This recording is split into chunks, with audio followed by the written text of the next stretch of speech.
Assalamualaikum dan selamat sejahtera. Saya Rais Aiman daripada kelas 6 Arif. Saya ingin mencakap tentang buku ini. Buku ini sangat best kerana cerita dia sangat menarik.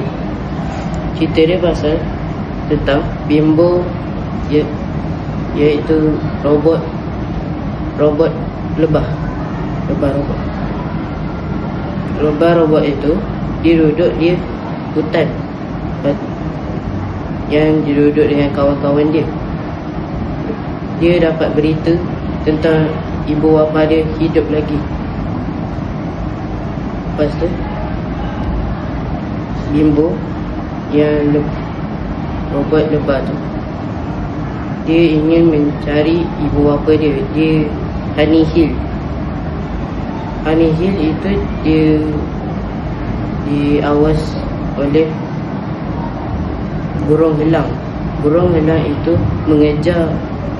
mengejar Bimbo, robot lebah itu, kerana ia sangat kecil. Lepas itu Bimbo, robot lebah, ingin mengajar helang itu sesuatu pengajaran dengan mencocok dia menggunakan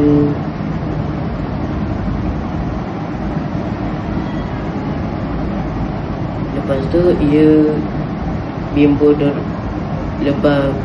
robot lebah ingin mengkawan dengan burung helang itu dengan kawan-kawannya.